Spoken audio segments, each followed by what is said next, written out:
Bava Kamma daf pei aleph. We begin with the last line on daf pei. The Gemara quotes a brisa that lists 10 tanaim, 10 conditions that Yeshua made when he gave over Eretz Yisrael to Klal Yisrael. 10 rules that everyone was to accept upon themselves, that they would not be makbid with their property to allow other people to use them. The Gemara is going to list the brisa with the 10 things, then the Gemara is going to analyze the 10 things one by one. So it says the brisa, the 10 things are as follows. First of all, you allow people who have livestock to graze their cattle in your forest. If you own a forest, you have to allow that. Can't be makbid on that. Number 2 is that you're allowed to gather branches in the fields. So if you own fields, other people are allowed to gather branches for their animals in the fields. And you are also allowed to gather grass in any place where you find them, except for the grass that grows with the fenugreek, the tilson plant, because that grass is valuable to the growth of the plant. So that you're not allowed to. Now, you're also allowed to cut off branches from anyone's tree to plant your own tree. So if somebody has an olive tree, you're allowed to cut off a branch from his olive tree to plant your own. The exception to that is when somebody cut down the tree in order to use it as firewood and wants it to grow back, so he leaves 2 handbreadths of tree so that it can grow back from that you can't cut because that would ruin the tree. You've already cut most of it, that would ruin what's left of the tree. The next halacha that everyone was mekabel is that if there is a spring, either a new spring or an old spring, the people of the city are allowed to draw water from the spring, and the owner of the spring is not makbid against them. Next, you're allowed to fish. You're allowed to spread nets in the Kinneret, what we call Yam Tiveria, on the condition, however, that you don't put pegs to hold the net in the water, because that would block the passage of the ships that are moving through the water. Next is that one is allowed to relieve himself behind the wall, even though Rashi explains he'll take a rock, and he may take a rock from the wall in order to clean himself, and that may weaken the wall, but you're allowed to do that, and then even if it's a wall around the field that is growing a karkum to Americ spice.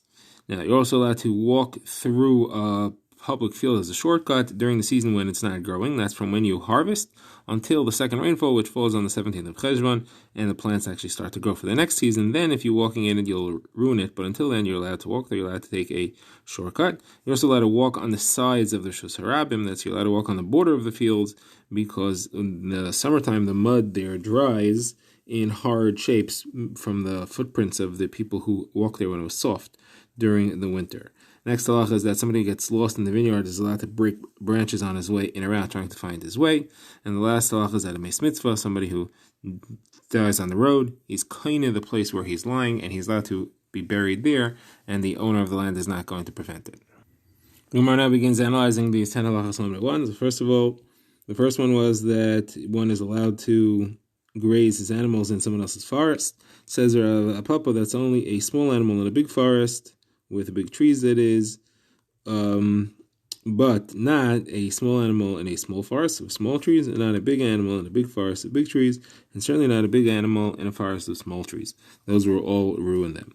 Next was that you're allowed to gather branches from the field. So the Gemara says that's only Hizmi and Higi, types of thorn branches people generally don't want. Other types you're not allowed to.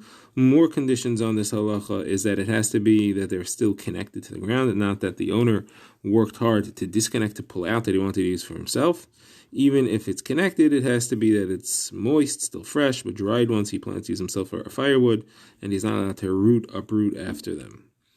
Next is that he's allowed to gather grasses, except for tilson, except for grasses around the tilson, the fenugreek plant. The Gemara says that seems to imply that the grasses are beneficial to the fenugreek plant. That's why we don't want people to take them. And we have a steer to that. It says that tilson that grew with these types of herbs and grasses, you don't have to pull them out. It's not considered to be kilayim, because people are going to pull them out anyway because they cause damage to the tilson plant. So that implies that the weeds that grow there are bad for the tilson plant, and here we're saying that they're beneficial. Contradiction. Among gives 2 answers. First answer is Rav Yirmi. He says it depends which part of the plant you intend to eat. If you intend to eat the seeds, it's bad for it because it weakens the nutrients and it deprives nutrients from the seeds. If, however, it's from the flowers, it's good because the flowers can rest on it and open and spread. Whereas the second answer is it depends if it was planted for the consumption of a person or for the consumption of an animal. If it was for the animal, then you want the grasses to be there because the animal is going to eat those as well. So a person, then they're just in the way. How are you supposed to know which one it's for? So the Gemara answers, Papa says if it was in neat rows, it's for a person. If it was not planted in rows, then it's for an animal. Next halacha was that you're allowed to cut branches from a tree in order to use to plant saplings. So here the Gemara adds some rules. The Gemara says, if it's an olive tree, then you have to leave the size of an egg close to the trunk. You can't cut off closer than that. That's said by Rabbi Tanchum and Rabbi Bryce in the name of Zaken Echad. If it's a grapevine, then it has to leave a knot's worth, a pekak. All other trees, then it could be from the uvay shel ilin and not from chudai. Rashi saw explanations. Either it could be from the soft branches that bear fruit and not from the thicker ones, or it could be from the ones that are higher up above the cluster and not ones that are clustered together in the thickness of the trunk. The Gemara also says it has to be from new growth, branches which grew this year, which can't bear fruit, and not from older branches which do bear fruit. Should also be from one of the branches that does not see the sun, meaning that it's shaded by other branches that are further outward on the tree. The outward ones that are in the sun sweetens the fruits, as it says in Mimegetuis Shamesh, so you shouldn't take those. Next halacha is about the spring, a new spring or an old spring. The people of the city are allowed to draw from it. Rabbi Bar Rav Huna said they have to pay, and the Gemara says the halacha is not like that. Next, you're allowed to fish in the city, in the Sea of Tveria. The Gemara says on the condition that you shouldn't put the pegs in the water to block the ships. The Gemara says you're allowed to spread a regular net or a trap, but you can't spread these long sheets that they spread around. The Gemara quotes a brayta that says in the beginning the Tanai that the Shvatim made with each other was that they shouldn't spread the sheet across the water, and that'll block the ships, but you can use nets and traps. Now, Rashi pointed out that the Yam of Tari was in the Chelik of Naphtali, it belonged to him.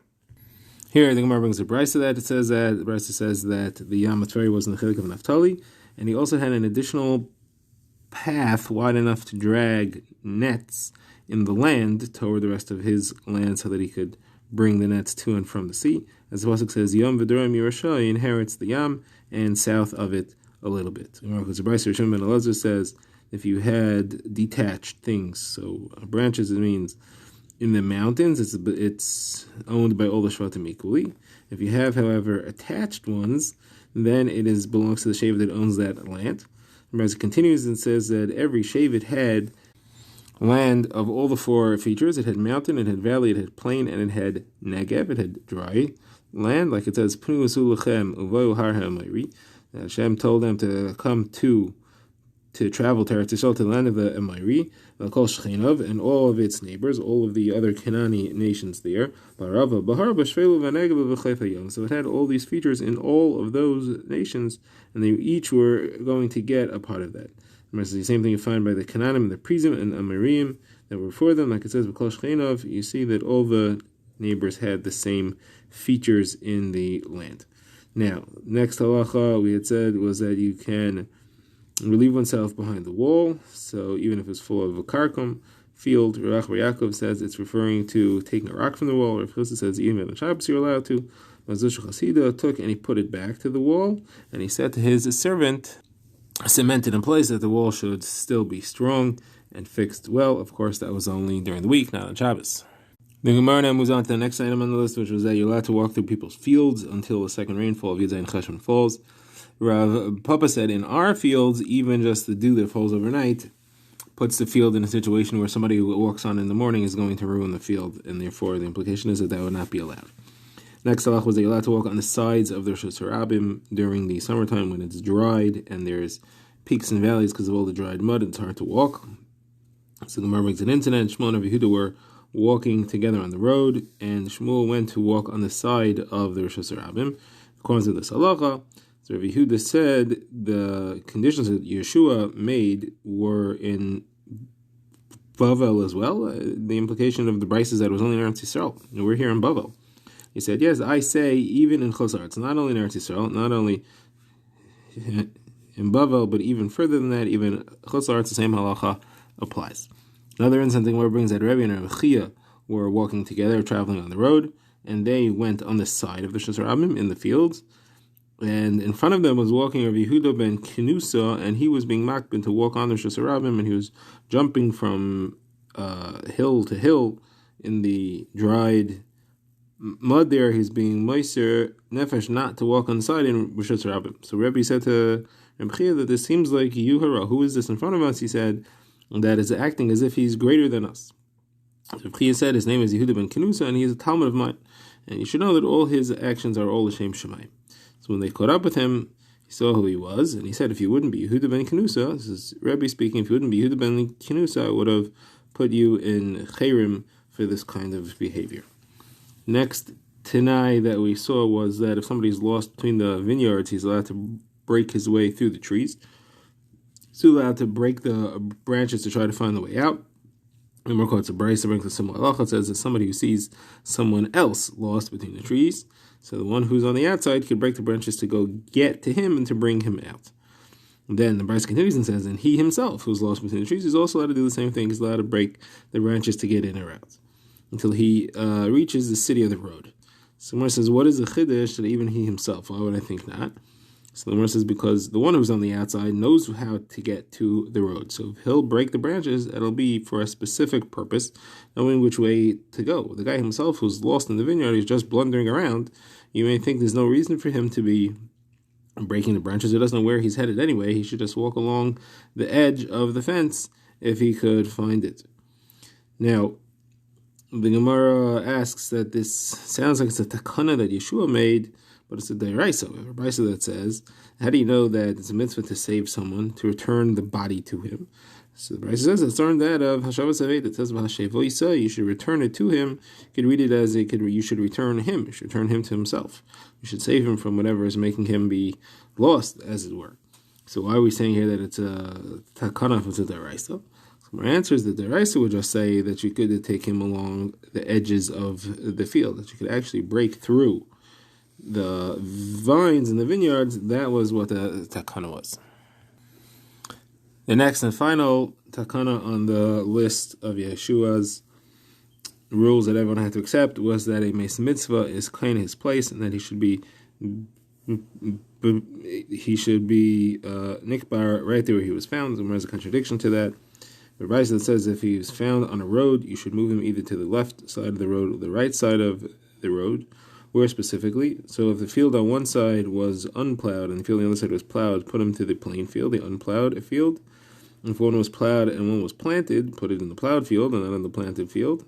If both of them were equal, both uncultivated, both plowed or both planted, then either one, it doesn't make a difference. So you see, you're allowed to move him. Now, if he was kind of his place, why should the owner of the field be forced to accept the mace in his field? He should be in the place where he was. So on that, Rav Bivi answers that it was crosswise to the road, and therefore, if you would to do the kfur over there, he would be matame anybody who passes over him, and that's why you're allowed to move it to the side. And once you're moving it, you move it to whichever side makes more sense. Gemara asks about the number. The Brisa said that there were 10 items, but there are 11 items on the list.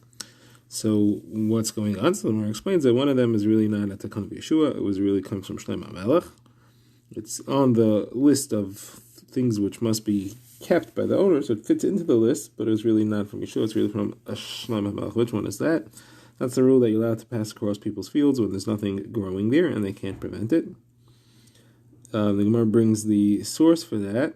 The brisa that says if somebody's fruits are already harvested from the field and he doesn't allow people to cross, about him people say, what benefit does this person have and what damage are people causing him by passing there?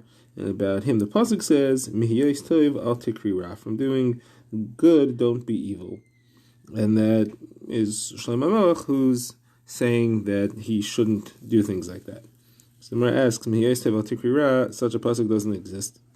So the answer is a pasuk similar to that, not those exact words, but the pasuk is Al timna tov mibalav b'hiyos la'el yod chalasis. Don't withhold good from individuals, from owners, if it's within your power to do them. The Gemara now brings a number of other takanas that we've seen sources that Yeshua made in the Nachlas Aretz. How come they're not mentioned?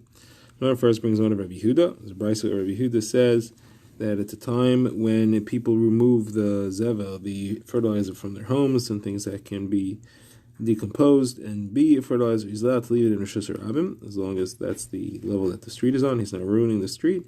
He can leave it there and let it pile up for 30 days in order that it should be crushed by people and animals walking by.